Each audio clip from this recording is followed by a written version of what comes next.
Hi, I'm Christine with Torrance Citi Cable. After 38 years in law enforcement, Chief Berg is retiring. She invited me to sit down with her and to talk about some of her biggest career highlights. From the time that I was really young, I always knew I didn't want to sit behind a desk. I didn't want to have the traditional job. But then in 1973, and I was really, really young, my aunt became the first female police officer of the Hawthorne Police Department. And she worked her way up through her career, ultimately to captain. But from that time on, I knew I wanted to be a police officer. Chief Berg grew up during a time when female police officers were starting to become more widely accepted. The Los Angeles Police Department hired the country's first female police officer, Alice Wells, in 1910. But it wasn't until the 50s when women in law enforcement took on more male-dominated roles and started competing for promotions. The International Association of Women Police launched in 1956, supporting the advancement for female officers. During the 1960s, when Chief Berg was born, police departments started to confront more prostitution and illegal drug sale cases, and they hired women who could serve in undercover positions. In 1968, the U.S. had its first female patrol officers in Indianapolis. By the 1970s, when Chief Berg's interest in joining the police force cemented, the presence of female officers in police departments became increasingly accepted by the general public. TV shows such as Policewoman and Get Christie Love, featuring female undercover cops, gained popularity. By the time Chief Berg applied for her dream job in the early 80s, the main obstacle she faced was her age. When I first came to California, because I'm from New York, just in case you hadn't picked up on my accent, I was too young to be a police officer. So when I applied for the Inglewood Police Department, I was a cadet, and I was a cadet for almost 2 years, and then became a police officer in 1984.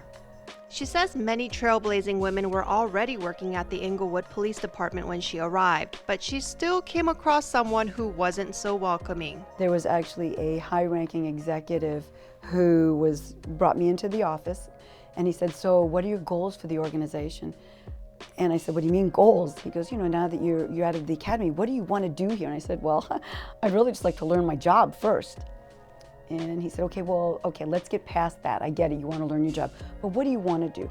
Do you want to do canines? Do you want to be a detective? Do you want to promote? I said, I'd love to, be a canine officer. I'd love to be a detective. And yeah, I would love to promote eventually. And he said, okay, well, what rank do you want to promote up to? And I said, well, sergeant would be great. And he's going, have you thought about going any further? And I'm thinking, I'm just out of the academy. What do I know? And he's saying, anything further? And I'm thinking, wow, I'm really working for a progressive police department. So I said, sure, I'd love to be a lieutenant one day. And I said, and wouldn't it be amazing for me to be a captain in the Inglewood Police Department? And he looked at me with the straightest of face, and he said, the day that we have a female captain on the Inglewood Police Department will be the day that pigs fly. And I was like, wah, wah, wah. Game over. Despite the discouragement, Chief Berg worked hard in every bureau at the Inglewood Police Department for almost 29 years. During her time there, an LA Times article shows that murder rates in the city jumped 50% over 1 year due to a spike in gang violence and drug dealing.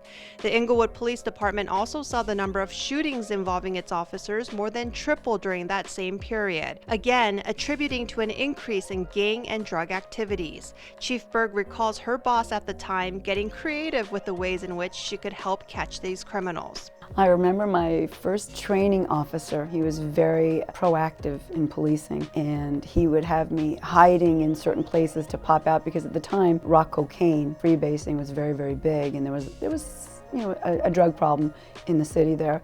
And so I remember being on roofs and almost sliding down, blowing my cover that way. He had me hiding in a dumpster and popping out when the deal was made so that I could make the arrest. That was bizarre, because I remember I almost couldn't get out of the dumpster.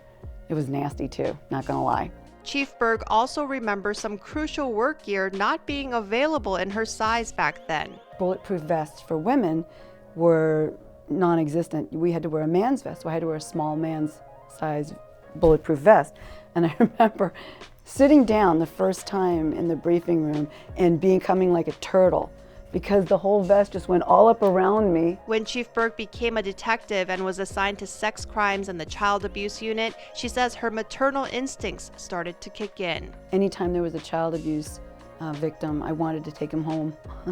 I wanted to, I said to my husband at the time, can we keep her? Can we keep him? I just wanted to protect all the babies. It just was so rough. As a detective, Chief Berg became nationally recognized as an expert in domestic violence. Because it wasn't necessarily taken as seriously then, and it was such a private crime that victims weren't reporting it because they didn't know how to report it or what the results were going to be. So laws were enacted and law enforcement was trained to identify primary aggressors, to ensure that the victims, the true victims of these domestic violence incidents, were protected. She also worked undercover for a span of about 10 years from 1985 to 1995, spending a part of her shift dressed up as a prostitute. I was one of the fresh faces in the department, and so I got that duty. I'll never forget, though, after my daughter was born, I was getting ready to work an overtime assignment for an operational plan for working undercover as a prostitute. And my daughter was in the backseat of the car, and I was dressed for the occasion. So I had, like a mini skirt on and high heels, and hair was out to here, and I had red lipstick on. And I was a little bit late because I had to drop her off at the daycare at her babysitter's house. And so I'm kind of probably speeding a little bit, and I was stopped by a local law enforcement. And as I was stopped, clearly I'm looking like a little odd. And my daughter is in the back seat going, "My mom has a gun, my mom has a gun," because she knew that I was a police officer. I had no idea what I was doing. So I ultimately brought her into the daycare center, and I was trying to explain to her what I was doing. And so I referred to it as a lady of the evening. So the minute she got to the daycare, she ran right up to the daycare. She goes, "My mom's a lady of the evening." Thank God my, child care provider understood exactly what I did. But yeah, my daughter has been a real treat when things like that. Chief Berg promoted to sergeant, lieutenant, and eventually the captain of the Inglewood Police Department. She says around that time, she was reminded of what the high-level executive had once told her when she came across a flying pig at a toy store. It was in a box. It was a flying pig. And I remember thinking, I'm not going to take it out. I'm going to prominently display it on my desk so that it would generate conversation from people. And so whenever anybody would come in my office, they asked, "What's with the flying pig?" And I was able to share the story that, you can fly too. Don't let anybody tell you you can't. She went on to become the police chief at the Manhattan Beach Police Department for 6.5 years before coming to Torrance. According to the Federal Bureau of Investigation, women make up 12.8% of all police officers in the United States. And in the most recent personnel report from the Bureau of Justice Statistics, 3% of all local police chiefs are female. Chief Berg was the first female chief at all 3 police departments in which she served, but says she doesn't like being referred to in that way at all. No, it makes me my stomach cringe inside every time. I would just like to get to the point where it's not the first female this or the first female that, or the first African American this or the first African American that. It would just be nice to be judged by your body of work and your ability, not anything else. We want a seat at the table. We don't want to be discriminated against. We want the opportunity, but we also have to earn it. In addition to working as many assignments as she could before testing for the next rank, Chief Berg also went to school while she worked, earning a bachelor's degree from the University of Redlands and a Master of Business Administration from the University of La Verne. We found this video of Chief Berg sharing her MBA experience with the latter university in June of 2012. Here I am as a chief of police, and I fully believe that my educational experience and my degree that I got from La Verne helped me out with that. Chief Berg now teaches strategic planning, career development, and succession planning to law enforcement managers and executives. She says she thought about retiring as a police chief after her time in Manhattan Beach, but couldn't pass up the opportunity to serve our community here in Torrance. The Torrance Police Department is filled with so much talent in the sworn rank and the civilian rank and our part-time with our volunteers. I have never met a more concentrated group of talented individuals. Our crime rate for solvability and solving crimes, it's way high in not only Los Angeles County, but the entire state. I biologically gave birth to one, but there's 350 others in this police department that I feel very much maternally responsible for. I have been thrilled to be able to lead this organization, and I don't want to get upset. That's actually the first time that I feel myself getting a little bit sad, because they get beat up, and I think that's unnecessary, and it's not right.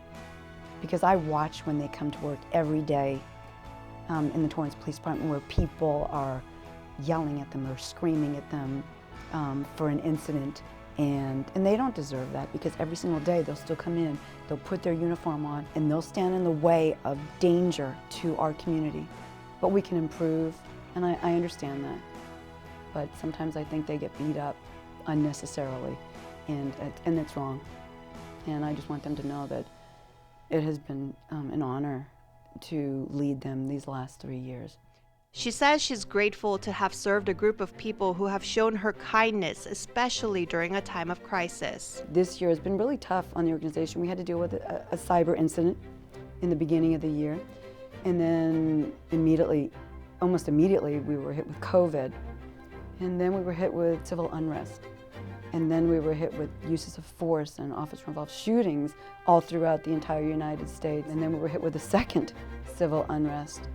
And then we went into what could have possibly been a very caustic election. And this was the whole time going on while we had people internally within the organization who had COVID, or their family members had COVID, or dealing with just regular things that go on in life. I mean, we've had people in this last year who have lost children, who have lost wives, who have lost parents, not just to COVID, but just because life happens. Chief Berg looks forward to ringing in a special year for the Torrance Police Department. Bringing us into the centennial year, and then let them fly. It was a hard decision. Retiring is always a hard decision, especially if you still feel that you're in the game and you still feel that you have a lot more to give. Yeah, it's not an easy decision, but it's the right time. It's the right time for me, it's the right time for my family, it's the right thing to do. She hopes the community knows how appreciative she is of their support, and that her team of public servants is dedicated to serving them. You lay your head down to go to sleep at night, know that there are police officers out there that are working so hard to maintain the safety that Torrance is known for. When you ask people, why do you want to move to Torrance? And yes, the schools are good and parks are wonderful, but they say because it's a safe community. I want to thank the City of Torrance for welcoming me, for Leroy Jackson for welcoming me and hiring me. I want to thank the council because they've been welcoming as well. And then I also want to thank the community. They have been rock stars. They have no problem calling my office and introducing themselves, and they've been pretty wonderful, including yourself. Everybody's been so warm and welcoming to me. And I want to most of all thank the department for allowing me to be their leader for the last 3 years, and I just wish them all well. The community, the city, and the police department.